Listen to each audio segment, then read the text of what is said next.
I'm really happy with it. Okay, wrong topic. Okay.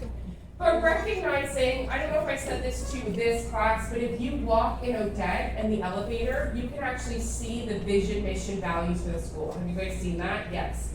So they want to be known internationally. Do you think Odette's known internationally yet? A little bit, right? Right? When you think Harvard Business School, are they known internationally? Immediately, no matter where you're from, you know where that is, okay? So I would say Odette's out there, and I'm being kind, I'm a gratitude, okay? But recognizing if that's something that they really want to strive for, what they ultimately need to recruit for is more diverse staff, right? Individuals who are taking abreast of international business. I'll be very honest, all my practice, Ontario, right? So am I international? No, right? So you get what I'm saying in that sense. We also want to talk about a couple of the strategic HRM theories, such as resource-based and contingency perspective. So contingency perspective is simply, it depends, okay? Let me just give you an example from a motivational perspective. What motivates each of you right now is different. Some of you are very motivated to get the best top paying job in the field. Good for you, you will. But recognizing some of you just want to make it through the program and whatever. Do you get what I'm saying? So how I motivate each of you would be very different. And then there's this notion of human capital theory and behavioral theory. Actually, human capital theory, there's a very famous professor at the University of Michigan called David Ulrich. Has anyone heard of him? Follow him on LinkedIn, you guys. He's excellent. Okay, and he's our neighbor. He's just right here in Ann Arbor. But basically what he talks about for human capital is that HR actually provides a strategic direction through the people that they hire, through the people that they develop, through the people that they keep in their organization. So that's human capital and behavioral theory. The other thing is, of course, we want to talk about the strategic proportion of HR planning. Why I think this is so near and dear to my heart, to be honest, is why HR needs to be more strategic. Because traditionally, HR has been more of an administrative personnel function. Do you guys know what I'm talking about? Like pushing paper, not bringing value. We're not like that anymore. Okay, some organizations unfortunately are. But I don't practice that type of HR. So it's very important that we keep abreast to what the organizations are doing. Linking HR's to their strategy, okay, and recognizing as HR, we do have some barriers. Number one constraint, the number one cost in an organization is people, right? Because you recognize we pay their salaries, we pay their pension, benefits, their everything, right? It's very, very costly, okay? And the other thing is we need to think about external and internal perspectives as we think about strategic. That changes depending on what's going on internally in the organization and externally. I hope you guys can hear me because I don't yell as much as I do because I'm being very kind to myself, okay? So we recognize HR management. Basically, this needs to have the overarching philosophy that helps the organization develop its policy and practices, okay? I hate to suggest this. There are some organizations that are very cost conscientious. I'm gonna be very honest, Amazon, okay? Has anyone ever looked at their positions? They hire a lot of MM grads, by the way, okay? I'm not saying it's a bad place to work, I'm not. And a lot of my former students are actually now HR managers in Amazon. However, they really push their employees per productivity. They literally time their employees because what happens, do you guys know this? Yes? No? No? Does everyone love Amazon? I do. Like literally I get a package every day, right? Does everyone else know? No? Why? Why? You don't like Amazon? You guys, I think you're lying. Everyone loves Amazon. Okay, well what happens on Amazon is you order something, you want it the next day, okay? So as a organization, they have to push their employees for efficiency, right? So recognizing they're a little inflexible with absenteeism time, those types of perspectives, not bad, just different, okay? So our formal HR policies will actually develop the specific practices that also helps the organization move to a direction and where they want to go. So for instance, if an organization wants to increase workplace diversity, that comes from HR. We can't just say, and by the way, diversity isn't simply like having everybody recruited into that organization. It's having people recruited in that organization and allowing them to bring their full authentic self, okay? So we understand it's not just a matter of representation. Do we get that? I'll give you an example. At Odette, they actually have an issue with women. Not an issue with, I don't want to say that. That's a big statement. But over the last, I would say over 5 years, most of the instructors and professors were all men, and there wasn't representation of women, okay? But recognizing, okay, there would have been a push to hire more females, but we also have to recognize, yes, we need to hire these females, but we also need to support them and ensure that they're allowed to bring their full self to work. Okay, so that's diversity in a nutshell. So the other thing is, depending on the strategies that our organization indicates, it's going to impact how we do recruitment, selection, appraisal, development, everything in the HR function depends on that specific organization. So when we're being strategic in the HR function, we need to take those philosophies, policies, and practices and align them to exactly what our organization wants to do, and recognize that these practices ultimately helps to attract, develop, and motivate the right employees. And when we have to go through survival mode, so recognizing, I think I posted this the other day, that everywhere outside of Canada is going to head into a minor recession, except Windsor, because Windsor, we have a lot of, what's the word I'm looking for? Investments, thank you. A lot of, including, I think, Amazon, they're going to have a small distribution set, is that right? Yes, okay. So the other thing is, how we impact the organization depends on the strategy itself.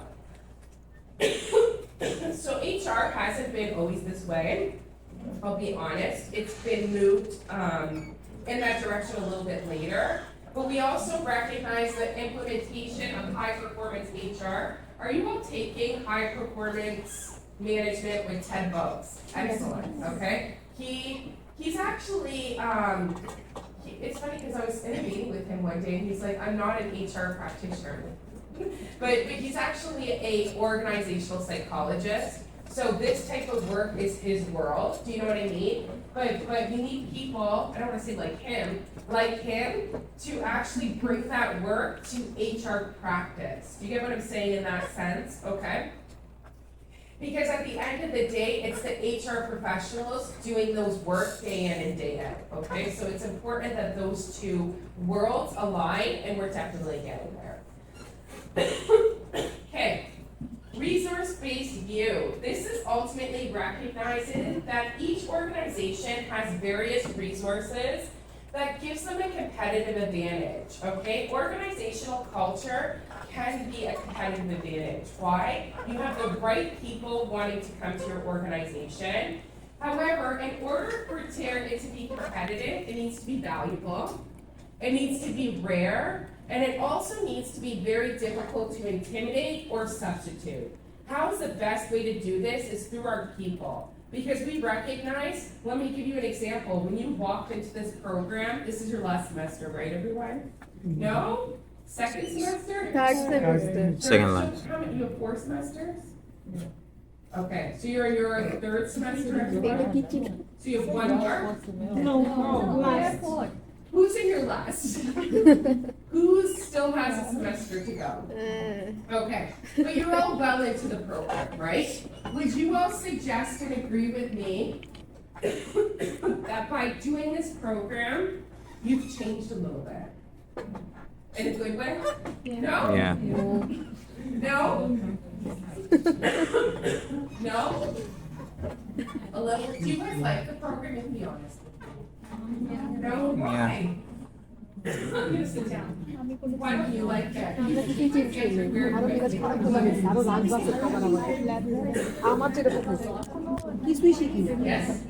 far from where we wanted to be. Good, that's okay. I'm being very honest. I'm welcoming that, yes. Yeah, so it's my personal opinion that I think that what I learned in my undergrad was more than what I have learned in this master's program. And what I way? really look forward to be a HR professional, Yeah. whereas I had to take a lot of courses, well, a chunk of courses that are not really related to I HR. see, okay. We had this conversation before. You might say last time that accounting course needs to be accounting for our HR professionals. What other courses did you find? Look, I'm dying. What other courses did you find not valuable? So accounting, you all know. What else? Be honest, I'm Quantitative engaged. studies. It was horror. Quantitative studies, accounting. Nobody better say business communication. What else needs to be in there? Well, হয়ে যাবে again, Yeah. No, I'm okay. হয়ে যাবে হয়ে যাবে Yeah. ভাইয়া আমার ফাইন্যান্সে দিয়ে ভালো হয়েছে হয়ে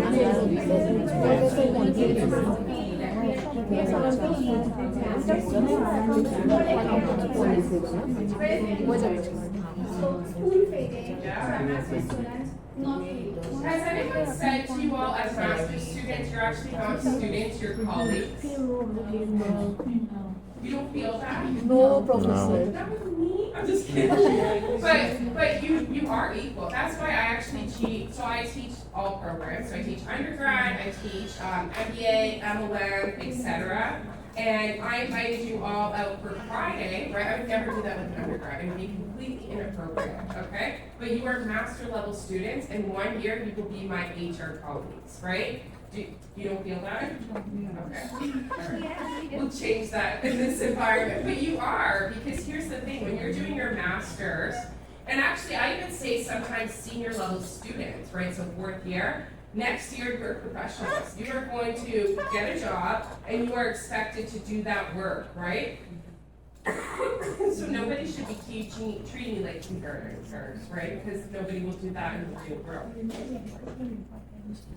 What else can be improved? Maybe health and wellness of the insurance. Just kidding. What else could be improved? What do we think? What else? If you're chatting, what do we think? You can be honest. I'm asking. You know what I mean? Nothing else? Can I say anything? Yes. Right. No, go ahead. Absolutely. Well, considering this is a master's program, my opinion, we come from a very versatile background. Like some of our from Bangladesh, India, Pakistan, we come with a certain mindset. And then again, we are trying to align those mindsets with Canadian mindsets. Right. So there might be incidents where we are not really right, but then again, not really wrong. Right. Of course. Yes. So that should be improved in a sense, like when you are saying that this is not right Right. on my face. Right. So I'm not gonna take it positively. So what's an example that something would be right in your country that would be wrong in ours? Well, a lot of social like norms and cultures which are different. Yeah. What I'm trying to say here is that we came with a certain mindset and we definitely look forward to improving that, like broaden that Right. area, Yeah. more like enriching that. Yes. So we have to be allowed to speak our minds. Absolutely. Absolutely. 100%. Yes. So sometimes this program has been in a way that we are teaching, you are learning, that's it. So not really. I look forward to learn a lot in terms of textbook and outside textbook. Right. Right. It's just not about delivering a lecture. It's just not about just completing or finishing the slides. Right. It's more about the real world. Yes. Yes. That part I got a lot. Okay. A lot. So how could that be improved? What do you think? I think that instead of just giving a lecture or instead of just focusing on a particular slide, Yes. it's more enriching when you ask students or Right. colleagues Yes. that this is our topic, what do you think about it? Right. What does the topic have? So you feel as though there's not a lot of discussion right? Sometimes, yeah, sometimes, no. It depends on, it actually depends on the teacher, Okay. like instructor.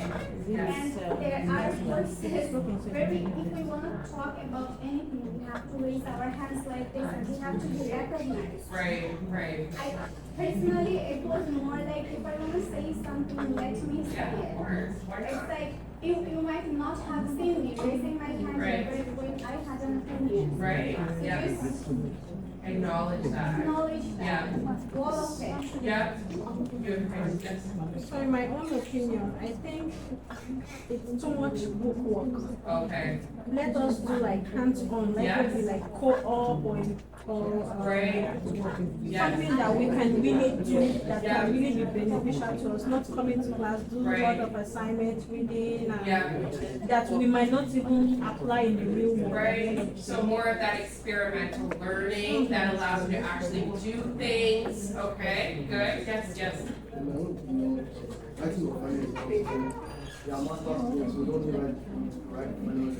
Yeah. Yeah.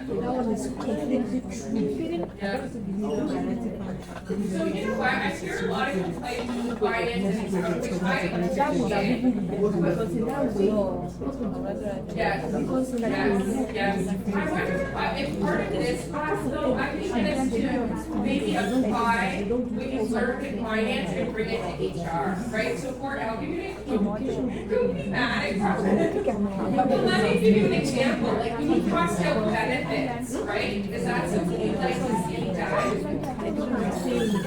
Alright, let's make the, let's bring some of that to life, because one thing I will say, specifically for that, like, as HR professionals, you don't have to be a finance expert. However, if you're looking at costing out benefit plans or pension, which is more difficult, we can look at how that's done. The other thing is sometimes we do need to, look, I said I was gonna use the mic so my voice doesn't go. But sometimes we have to also explain financials to people. So for instance, a defined benefit plan in Canada is very good, okay? So defined benefit plan is basically primarily done in the public sector. But when you're explaining to somebody, 35% of your paycheck is gonna go into your pension plan. We have to explain to them those numbers, and I'm gonna walk you through that exercise. Do you know what I'm saying? So that you find value perhaps in some of that book work and what you actually have to do in HR. It's just not difficult. I'll tell you that all right now. You are all ready right now to go work in HR. You are. Because the other thing is, as we bring this to light, how HR is done in each organization is gonna vary, and the only way you can truly learn is on the job, right? Do you believe me when I say that? Yes. There's nothing that I can do right at this moment. Well, there is, right? I can give you examples. We can, work through, issues in that perspective. But the only way to learn on professional jobs is on the job, because what an HR professional is at the University of Windsor is different from Green Shield, from Stellantis. They each have their own way of doing things, and that's how you learn, okay? But let's try to bring some of this program, because some of you are in your last semester, to life. Specifically, I worry about the accounting stuff, the accounting and finance, because there is a little bit of that, okay? But primarily, when I think of HR, you need to be a effective communicator, right? In the sense that you have to work with a number of different people. Problem solving, recruitment, training, what else do we think? What else? For HR. Compensation and benefits, yes, I agree. Payroll sometimes too, right? You might have to take on the payroll function. Labor relations, if I had to go get a job in HR today, it'd be in labor relations. Why? Because that's what my master's is in. Okay, so I just want to put it to place. Do we feel better? No. I feel like it just upset you all. No. One thing though, I will indicate though, part of learning is bringing your experience, even if it's different, and that should be embraced. Do you get what I'm saying? So, I'll give you an example. Over the summer, I went to Western Canada. So has anyone been to Alberta? No one? Okay. Told you all, born and raised in Windsor. When I go to Western Canada, I hate to suggest it, it's like a different world. I'm like, I don't want to be rude, but we're very Americanized in Ontario, specifically Windsor. And some of their ways of being, I hate to say it, they have more racism than we have here, is completely different. However, when I come and I'm like, Windsor's nothing like this, I shouldn't be like, well, this is Western Ontario and this is the way it is, or Western Canada and this is the way it is. They should be like, why is Windsor so different? You know what I'm saying in that regards? Because then we're having a conversation to understand each other, right? Anyway, Alberta's beautiful, by the way. They're just, we're like centuries behind a little bit, and that's okay for me to say because I do find as a Windsorite, we're very Americanized. We embrace diversity. We embrace more than they do. Let's just put it that way. Which not bad. It's beautiful. You all would love it too. Okay. Great. How do we move on from here? What do we do?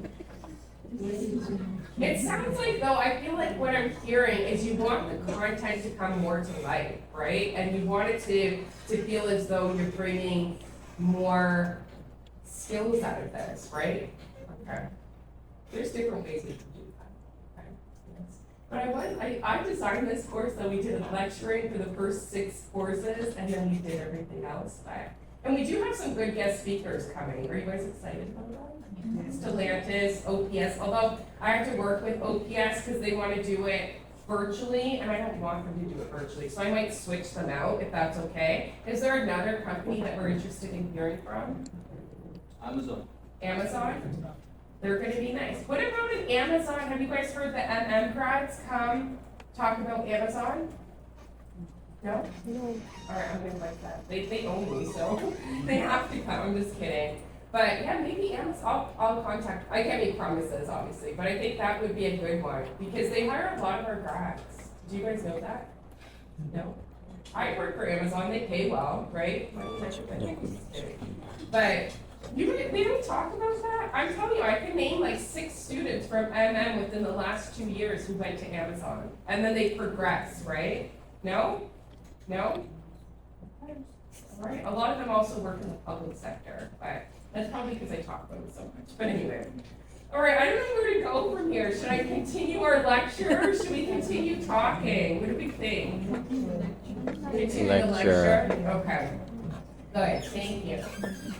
So actually, this may tie in well from our perspective. Actually, let me explain how I learn, okay? As an individual, we're all lifelong learners. We have to be, right? If you are working in a profession, you get your degree, you get your job, and you're continuously learning. But one thing in terms of how I learn is I have to understand completely, and then I can make decisions, right? So recognizing, for instance, if I were taking this class, I would read the whole textbook, and then I'd be like, okay, now I can talk about it. Is that unnormal? Yes. Not everybody learns in that same capacity. Some people learn better through examples, through relating to your previous experience. None of that is wrong. However, this brings into this perspective of everything we do in HR depends. Why is it that we have some superstar employees who need no direction and will do exceptional work? And then we have these employees, this 10% of employees, where we spend most of our time dealing with in the field of HR, our core performers, right? Why? Because what motivates these individuals versus others is dependent. The other thing is, everybody's not motivated by just money, right? Would we agree? And you get to a certain point in your career where it has to be beyond money, and that's sometimes challenging to manage, okay? So sometimes we do need to modify HR strategies in order to address these contingencies. But the other piece that I want to suggest is if you're in a unionized environment, that can be hard to do. I'm going to give you a personal story. So I'm a union member at Windsor, right? Which is so funny because I spent like I worked in HR forever. But recognizing, because I have my own consulting business, I can teach as many courses as I like, right? But the union indicates I can only teach 3 courses per semester, even though I want to teach more, and the school wants me to teach more. Is that fair? Is it? Could be, I don't know. Do I think it's fair? No. So I can actually teach more because some don't count for seniority, but recognizing there may be constraints depending on what organization we utilize, okay? Human capital theory, I would say this is something that would tie hopefully more of the HR courses. So let's think about in your curriculum, you would have took HRM, which is a introductory. You took managing employees. Do we like managing employees? Yeah. Why? We like it. We failed? I'm taking this semester, I'm teaching it. They never give it to me, by the way. Anyways, okay. You guys, which was your favorite course? You're killing me today. You better say besides besides HR, what's a great course? International International business, yes. I loved it. Okay, so I heard marketing, international business. What was it? Yes, that's, you know what, I will say, when I studied HR as a student, that section of HR was always my favorite. Like learning about people, I loved it. But, okay, so international management was good. What else was good? What was it? What? What? No, that is opinion. Business communication? I will kill you. My brother. Marketing, we like. Who taught marketing? She's our new associate. Actually, listen to this. You guys like international management? Our new dean. Yes. Is our new associate dean. Do you guys get what I said now about those star employees? Why is it that we're all paid the same, we're all given the same wonderful students, but some professors thrive? Do you get what? That's contingency theory, okay? But no one like managing employees. They never let me teach that course. Elizabeth, you like it? Yeah. I like to. I think it's I loved it. The class itself wasn't bad. I think the professor wasn't very, Yeah, the grading system. he wasn't very accommodating. Amir? Yes. Oh, I heard His teaching style was okay. have it. Just the grading system. not that good. But the content was interesting. Yeah. Yes, okay, then maybe that's, see, that's contingency theory. Because it's probably if a different professor taught you and didn't fail, I'm just kidding. But you would have had a different experience, right? Because that is a fun course. All right. All right, oh my God, you guys, I'm like dying now. It's okay, I started it. So the collective sum of employees' attributes, experience, knowledge, etc. is difficult to intimidate, right? So it is actually a resource. I hate to say human resource, but when we think about resources in organizations, we often think about money, right? Innovation. We think about funding if you're in the public sector. And we often forget that it's the people who give us the success in our companies, right? So this is what human capital suggests. And this is ultimately, you don't want me to know that, okay? It's an intangible asset. So we all know, and we've all heard a million times, KSAOs, knowledge, skills, and abilities, right? We say this in HR, not to just have an acronym, but because we look at that perspective of getting success through people.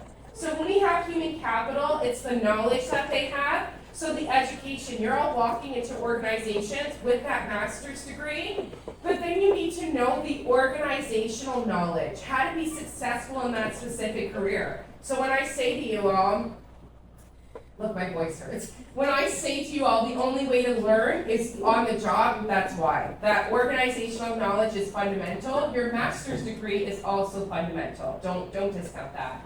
Your education, vocational qualifications. So this is ultimately getting additional qualifications. So for instance, I talk a lot about people analytics. That might be something that our HR team has an expert in people analytics, and it's fundamental to our success.